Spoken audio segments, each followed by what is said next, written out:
Single dad didn't expect much from a blind date until the woman at his table changed everything. Before we continue, please tell us where in the world are you tuning in from? We love seeing how far our stories travel. Reed Callahan was sitting in his UPS truck on a Saturday afternoon in Milwaukee, finishing his last delivery route of the week. And his buddy Marco was leaning against the loading dock at the warehouse, giving him the same speech he'd been giving for the past 6 months about how Reed needed to get back out there and start dating again. The problem was Reed had zero interest in dating. He'd been on exactly 2 dates in the past 6 years since his ex-wife left him for her CrossFit instructor. And both of those dates had been such spectacular disasters that he decided being alone was actually pretty great compared to sitting across from strangers making awkward small talk. Marco wasn't buying it though, and he'd cornered Reed during their break with that look on his face that meant he wasn't going to let this go until Reed agreed to whatever he was about to suggest. Bro, Diana has this coworker who's perfect for you. She's smart, she's funny, she's got her life together. Just meet her for one drink, and if it sucks, you never have to do it again, Marco said, and Reed was already shaking his head before Marco even finished the sentence. Man, I appreciate it, but I'm good. I've got Charlie and work, and that's all I need. The whole dating thing just isn't for me anymore, Reed said while closing up the back of his truck, and Marco followed him into the warehouse still talking. You're 36 years old and you act like you're retired from life. Your ex did you dirty 6 years ago, and you've been hiding behind being a dad ever since. Charlie's 10 now. He's not a baby. You're allowed to have your own life. Reed wanted to argue, but the truth was, Marco had a point. He had been using Charlie as an excuse to avoid putting himself out there because it was easier than risking getting his heart stomped on again. That night, Reed got home to find Charlie sprawled on the couch watching some YouTube video about baseball stats, and Reed was making dinner when his phone rang, and Marco's wife Diana was on the other end doing her own version of the same sales pitch. Reed, I know Marco already talked to you, but I'm telling you, Mia is genuinely great. She works at the high school as a guidance counselor. She's never been married. She's not looking for anything serious. Just coffee or drinks, 1 hour of your time, that's it. Reed was stirring pasta sauce and trying to figure out how to politely say no when Charlie appeared in the kitchen doorway with this curious look on his face, and Reed realized his son had been listening to the entire conversation. After Reed hung up with a non-committal, "I'll think about it," Charlie didn't even wait 2 seconds before asking, "Dad, who's Mia? Is she someone you're supposed to go on a date with?" Reed felt his face get warm because talking about dating with his 10-year-old felt weird in a way he couldn't quite explain. "It's nothing, buddy. Just Marco's wife trying to set me up with someone from her work. I'm not going." Charlie sat down at the kitchen table and got that serious expression he had when he was really thinking about something. "Why don't you ever go on dates like people do in movies? All my friends' parents who are divorced have girlfriends or boyfriends. How come you don't?" Reed stopped stirring and turned to look at his kid, and Charlie was staring at him with genuine curiosity, not judgment, and Reed didn't have a good answer that wouldn't sound like he was making excuses. "I guess I just haven't met the right person, and I'm happy with how things are. It's just me and you, and that's enough for me," Reed said, but even as the words came out, they felt hollow, and Charlie tilted his head. "But what if you could be happy with me and have someone else too? Wouldn't that be better than just okay?" That question hit Reed harder than he expected, and he ended up texting Diana that night saying he'd do one date, just one, to prove to everyone, including apparently his own kid, that he was fine and didn't need this. And Diana had responded with about 15 excited emojis and said she'd set it up for Saturday night at the Copper Tap. The whole week leading up to Saturday, Reed kept waiting to feel nervous or excited or something. But mostly he just felt resigned, like this was an obligation he had to get through. And by the time Saturday evening rolled around, he'd mentally planned out exactly how the night would go. 45 minutes max, be polite but not too engaged, have a fake early morning excuse ready, and get home before 9 to watch the game. He showed up at the Copper Tap at 7 on the dot, wearing jeans and a flannel shirt he'd grabbed off his bedroom floor. Zero effort, because what was the point of trying to impress someone when he already knew this wasn't going anywhere? The brewery was one of those trendy Milwaukee spots with exposed brick and craft beer lists that took up an entire chalkboard wall, and Reed grabbed a table near the back, ordered an IPA from the waitress, and pulled out his phone to scroll through nothing while he waited.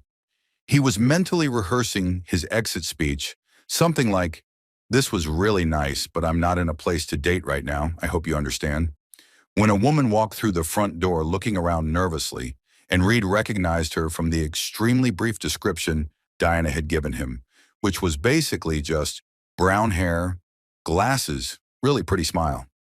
He raised his hand in a half wave, and the woman, Mia apparently, walked over with this expression that was equal parts relieved and terrified. And before Reed could even say hello, she sat down and immediately launched into, "I'm going to be completely honest with you. I almost canceled this like 3 separate times. I'm absolutely terrible at dating, and I have no idea what I'm doing here." Reed felt himself actually smile for the first time all week. "That's funny because I spent the entire drive over here planning my exit speech for how to politely bail after 45 minutes, so we're starting from pretty low expectations." Mia laughed, and it was genuine, not polite, and she relaxed back in her chair. "Okay, so we both don't want to be here. That actually makes this way less stressful. Should we just get it over with and leave now, or stay for one drink to prove we tried?" The waitress appeared and Mia ordered a cider. And once they were alone again, Reed found himself saying, "Let's stay for one drink. If nothing else, I can tell Marco I did it and he'll stop harassing me at work." They clinked glasses in this sarcastic toast to low expectations. And somehow that completely killed the pressure, and they started actually talking like normal people instead of two strangers performing a first date. Mia told him she was a guidance counselor at one of the Milwaukee public high schools and had been doing it for 8 years, never married, spent most of her 20s and early 30s focused on her career. And now her parents called her every Sunday to ask when she was going to settle down and give them grandchildren, which was driving her crazy. "I love my job and I love my life, but everyone acts like I'm incomplete without a husband and 2.5 kids. Diana's been trying to set me up for months, and I finally agreed just to get her off my back," Mia said, and Reed appreciated the honesty. He opened up more than he'd planned to, told her about his ex-wife leaving 6 years ago, the affair, the messy divorce, and how he'd basically given up on trusting his own judgment when it came to people because he'd been completely blindsided. "I thought I knew her, thought we were solid, and then one day she just told me she'd been seeing someone else for months and she was leaving. And I've been gun-shy ever since because if I was that wrong about her, what else am I wrong about?" They talked for another hour about everything from terrible first date stories to their favorite terrible reality TV shows. And somewhere around the 90-minute mark, Reed realized he'd completely forgotten about his exit speech and was actually enjoying himself. Mia mentioned she coached a girls' softball team on weekends as a volunteer thing, and Reed lit up. "My son Charlie is obsessed with baseball, plays Little League year-round. I spend every Saturday at some field somewhere watching 10-year-olds try to figure out how to slide into second base." They traded youth sports horror stories, the parent drama, the kids who cried when they struck out, the absolute chaos of trying to organize a team snack schedule, and Reed found himself laughing in a way he hadn't in months. When the waitress came by to ask if they needed anything else, Reed looked at his phone and realized it was almost 9:30, and they'd been sitting there for over 2 hours. "I should probably get going. I've got an early morning," Mia said, but she didn't sound like she was in a hurry. And Reed nodded. "Yeah, me too. This was actually really nice. Way better than I thought it was going to be, if I'm being honest." They walked out to the parking lot and stood by Mia's car. And there was this awkward moment where neither of them knew exactly what to do next. "Can I get your number? Maybe we could do this again sometime, as friends," Mia said, and Reed pulled out his phone. "Yeah, absolutely. Friends sounds good. Low pressure." They exchanged numbers, and Mia gave him this smile that made his stomach do something weird. "Thanks for not being as terrible as I expected, Reed." And he laughed. "Right back at you, Mia."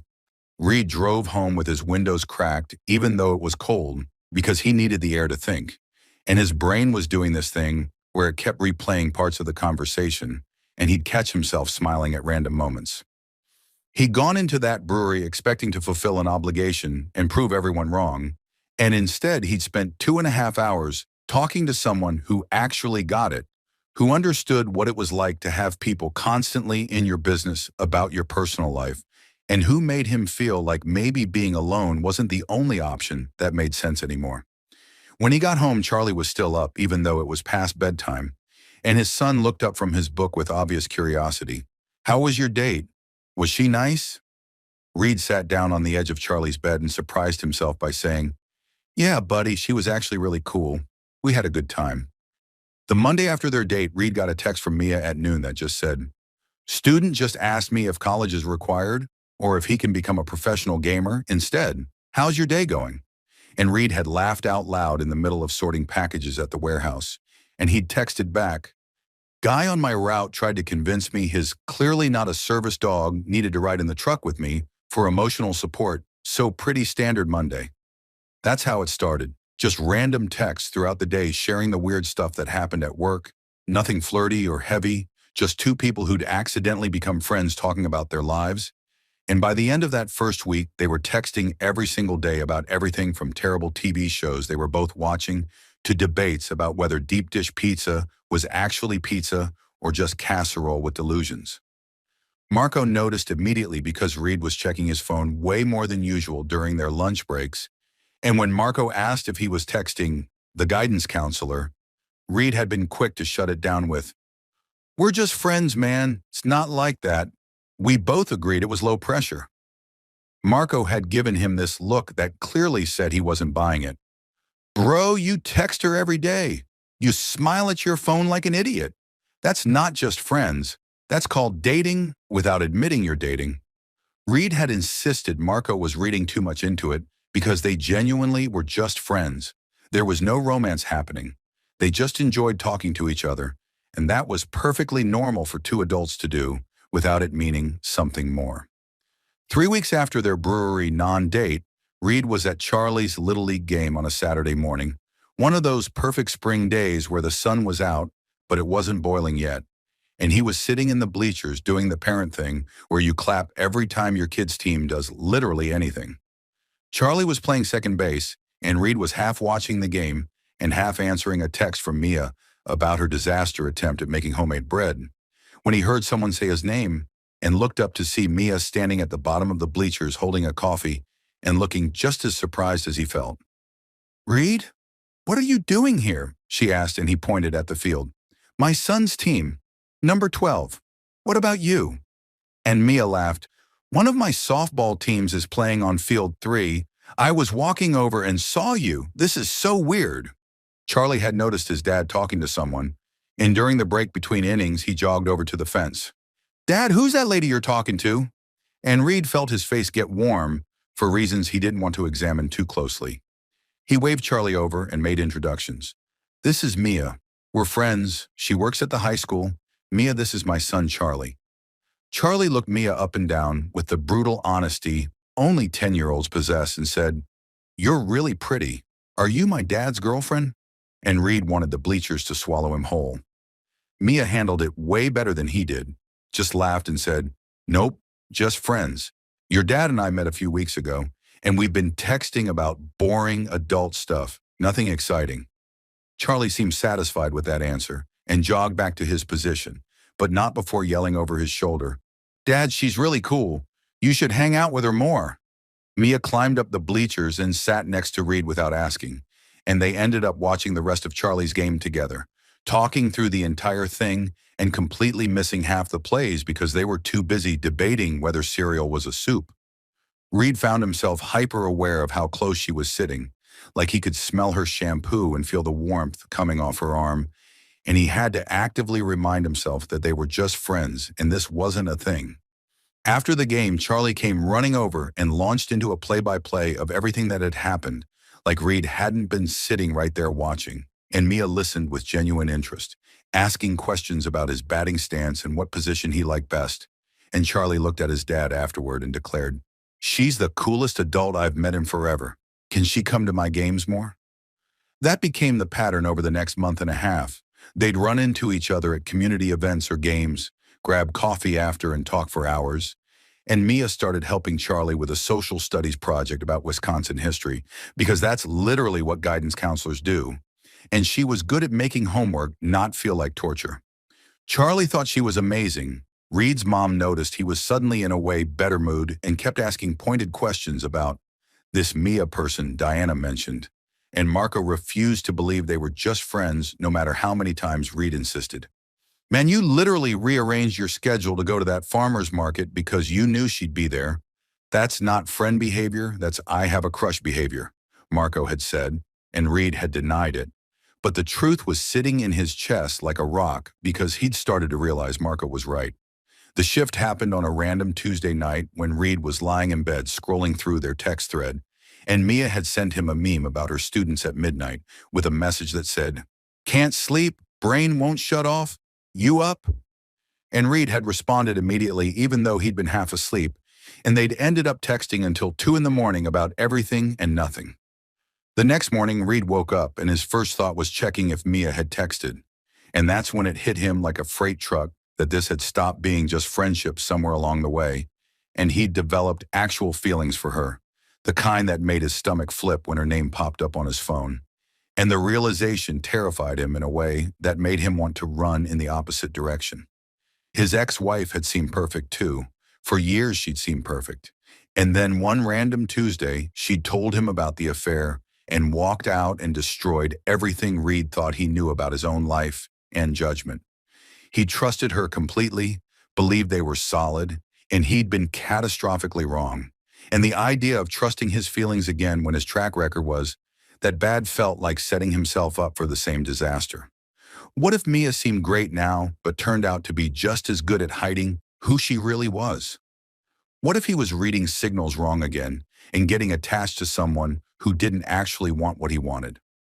What if he let himself fall and ended up wrecked again, except this time Charlie would be collateral damage because his son was already attached to Mia, and losing her would hurt him too? Reed started pulling back without really meaning to. He'd take hours to respond to texts instead of minutes, make excuses when Mia suggested grabbing coffee, decline invitations to community stuff he knew she'd be at, and he told himself he was protecting both himself and Charlie from inevitable hurt. Mia noticed immediately because of course she did, and her texts went from frequent and chatty to cautious and infrequent, like she was trying to figure out what she'd done wrong. She stopped suggesting they hang out, stopped sending random memes at midnight, stopped asking how his day was, and within 2 weeks they went from talking every single day to complete radio silence. And Reed told himself this was better, even though it felt absolutely terrible. Charlie was the one who called him out on it, and it happened on a Saturday morning when they were eating breakfast and Charlie asked, "Is Mia coming to my game today?" And Reed said no without looking up from his cereal. Charlie was quiet for a minute, then said, "She hasn't come to any of my games in like 2 weeks. Did you guys have a fight or something?" Reed didn't know how to explain adult emotional avoidance to a 10-year-old, so he just said, "We've both been busy, that's all." And Charlie looked at him with that expression kids get when they know their parents are lying, but can't prove it. "You were way happier when you were texting her all the time. Now you're back to being quiet again. I don't get why you stopped being friends with her." Reed didn't have a good answer for that, because the truth was complicated and messy. He'd stopped being friends with Mia because he'd started having feelings that were definitely not friendly, and he was too scared to do anything about it. So instead, he just ghosted her like a coward, and now they were both miserable, and Charlie was asking questions Reed couldn't answer honestly. His mom had noticed too, and cornered him after church that Sunday with, "You want to tell me why you look like someone kicked your dog?" And when Reed tried to brush it off, she'd given him that mom look that meant she wasn't buying his excuses. "I've known you for 36 years. I know when you're running from something, whatever it is you're scared of. Running doesn't make it go away, it just makes you alone while you're scared." Reed went to bed that night staring at his phone with Mia's contact pulled up, and he typed out about 6 different messages trying to explain why he'd disappeared. But every single one sounded either pathetic or dishonest, so he deleted them all and just lay there feeling like the world's biggest idiot for ruining the best thing that had happened to him in years because he was too scared to take a risk. 3 weeks of complete silence from Mia felt like Reed had voluntarily amputated a limb, and he spent most of that time bouncing between convincing himself he'd made the right call, and lying awake at 2 in the morning, knowing he'd screwed up the best thing that had happened to him since his divorce.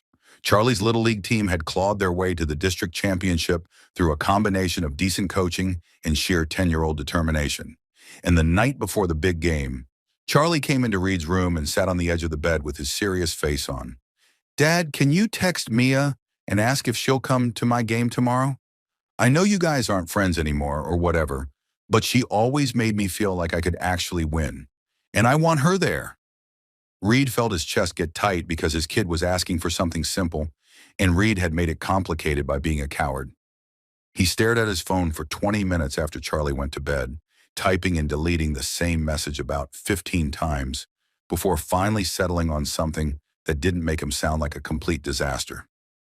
"Charlie's team made it to the championship tomorrow at 2. He specifically asked if you'd come. No pressure if you can't make it, but I wanted to ask." He hit send before he could overthink it, and then immediately regretted every word. But 3 minutes later, Mia responded with, "I'll be there. Tell Charlie good luck." And Reed felt this weird mix of relief and terror because he was going to have to see her and probably explain why he'd ghosted her for almost a month. Saturday afternoon hit and Reed showed up at the field with Charlie, who was bouncing with nervous energy. And Reed scanned the bleachers, trying not to be obvious about looking for Mia, but failing completely. She showed up 15 minutes before first pitch wearing jeans and a Brewers t-shirt. And when their eyes met across the field, Reed felt his stomach drop because she looked good, and he'd missed her, and he had absolutely no idea what to say. Mia climbed the bleachers and sat 2 rows behind Reed instead of next to him, like she would have a month ago. And the distance felt intentional and deserved, and Reed wanted to turn around and apologize, but the game was starting, and Charlie was looking at them both from the dugout with this hopeful expression that made Reed feel even worse about the whole situation. The game was intense in that way youth sports shouldn't be but always are. Tied score going into the final inning, and Charlie got up to bat with 2 outs and a runner on second. Reed was gripping the edge of the bleachers so hard his knuckles were white, and he heard Mia yell, "You got this, Charlie," from behind him. And Charlie stepped up to the plate and absolutely crushed the ball into left field for a double that brought in the winning run. The entire team erupted, parents were screaming, and Charlie came running over after they'd finished celebrating on the field and threw his arms around Reed, then turned and ran up 2 rows and hugged Mia, who looked completely surprised but hugged him back just as hard. "We did it! We actually won! Can we go celebrate? Can we get pizza? Can Mia come?" Charlie was talking at about 1,000,000 miles an hour, and Reed looked at Mia, who looked uncertain.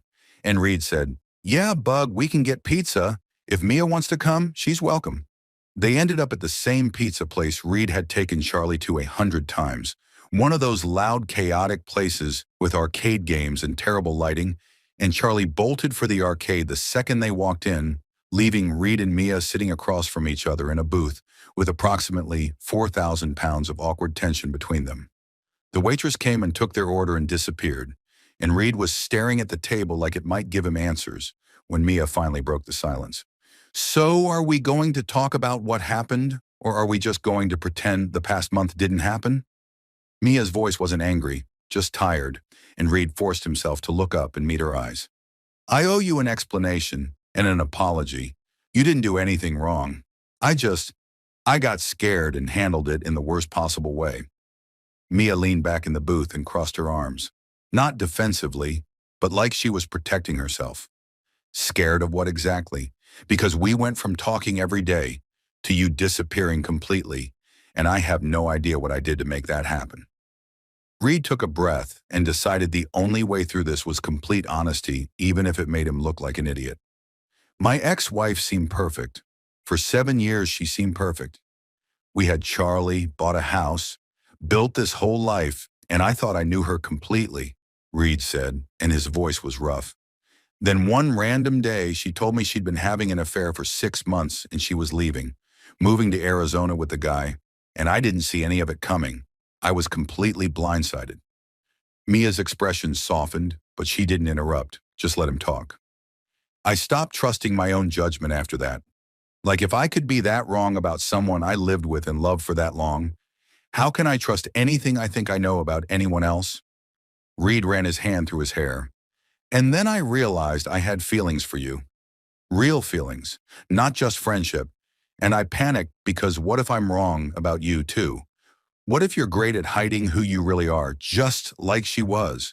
And this time it wouldn't just be me getting destroyed, it would be Charlie too because he's already attached to you.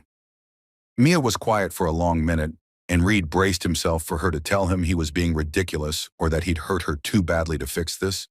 But instead she said something that cut right through all his defenses. I get being scared. I've been single my whole life because I'm terrified of picking the wrong person and ending up miserable or divorced like half the people I know. But Reed, you can't protect yourself and actually live at the same time. You have to pick one, and hiding from everyone who might hurt you means missing everyone who won't.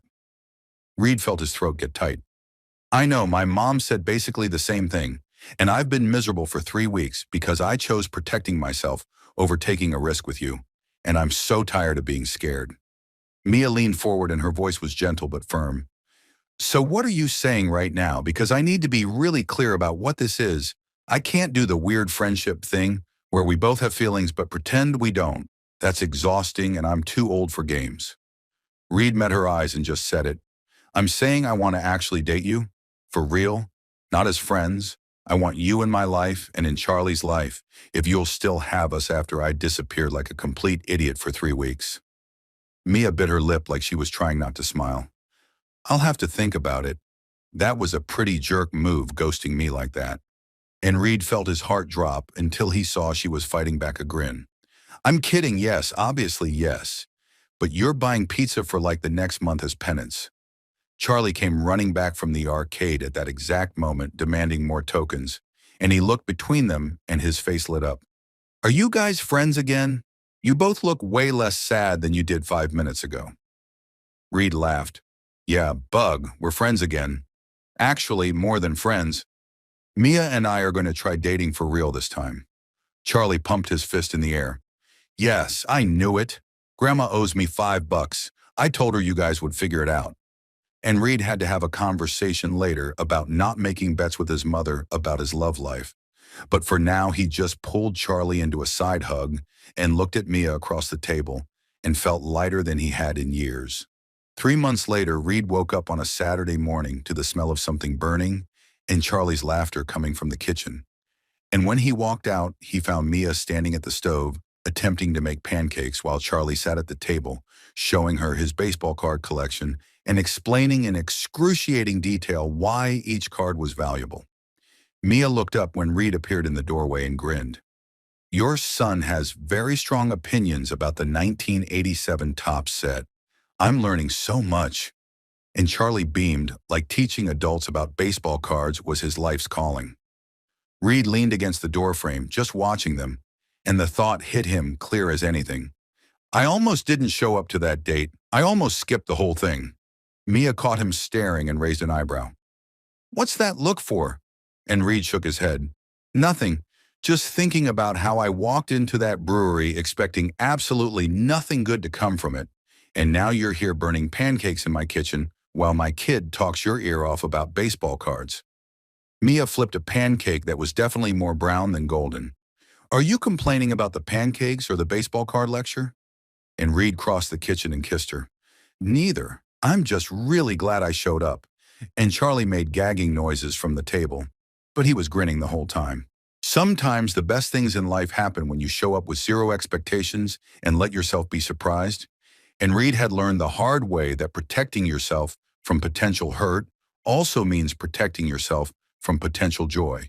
And you can't have one without risking the other.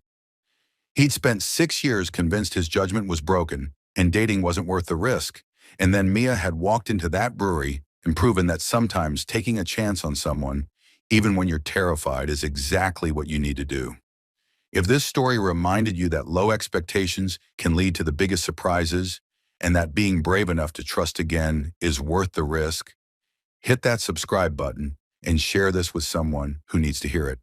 Drop a comment telling us where you're watching from, and if you've ever almost skipped something that ended up changing your life, we love hearing your stories. Thanks for being here with us, and remember, sometimes the person who changes everything is the one you meet when you're not even trying. You just have to be willing to show up and see what happens.